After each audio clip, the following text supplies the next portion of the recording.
Mas Niko ini ya itu merasa melihat bahwa Polda atau Brimob yang menangkap itu cukup profesional, atau memang ada hal-hal yang nampaknya semacam kemarahan dendam pribadi sampai kemudian kena pukul dan lain sebagainya, itu gimana ceritanya?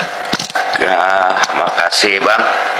Kalau aku sih melihat tindakan represif mereka saat ini itu sepertinya harapan kita bagaimana Polri yang humanis itu jauh dengan kondisi yang hari ini. Karena gini, ketika mereka seharusnya mengamankan dan melindungi serta mengayomi, itu kan dalam Tribarata, tapi itu tidak terjadi. Yang ada adalah penyiksaan dan penyiksaan rakyat. Ini yang kita kritisi.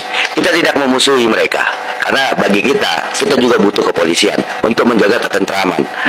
Tapi paling tidak, ketika berhadapan demonstrasi dengan demonstrasi, jangan menganggap para demonstran ini musuh negara.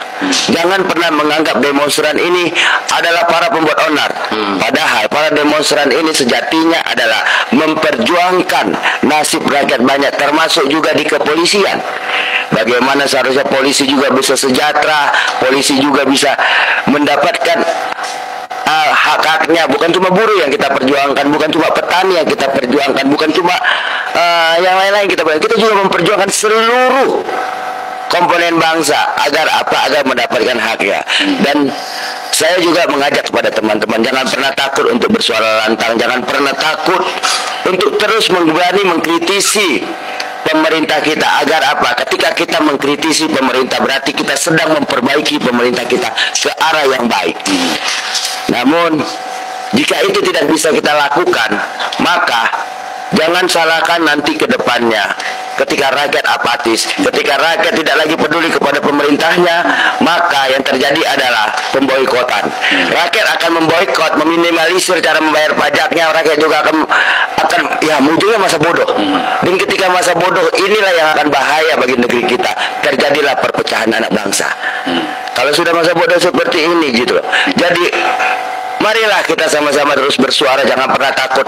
Apa yang saya alami dan bersama saudara-saudara yang lain, rekan-rekan yang lain, itu hanyalah bunga-bunga dari perjuangan. Karena sejatinya tidak ada ya perjuangan yang sia-sia. Dulu dahulu kita mendirikan negara ini dengan darah dan nyawa. Tapi hari ini kita menjaga negara ini, maka kita harus siap juga berkorban darah dan nyawa.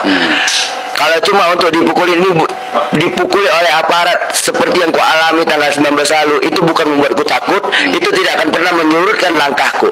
Karena selama nafasku masih ada, maka selama itu juga akan kugunakan untuk terus berjuang dan memperjuangkan hak-hak rakyat di negeri ini. Karena bagiku memperjuangkan hak-hak rakyat, memperjuangkan suara-suara kaum tertindas adalah bagaimana aku mempraktekkan ajaran kitab suci yang kuyakini. Dan kuharap kepada seluruh bangsa Indonesia yang memiliki kitab sucimu, maka praktekkanlah kitab sucimu secara konsisten dan konsekuen. Bukan sebatas jargon-jargon kosong, bukan sebatas hafalan tapi nol. Karena Karena kalau kita berpraktek sesuai dengan tuntunan kitab suci, maka negara kita menjadi negara yang kaya raya, makmur, gemah riparo jinawi, kawan-kawan. Mungkin dari aku itu juga.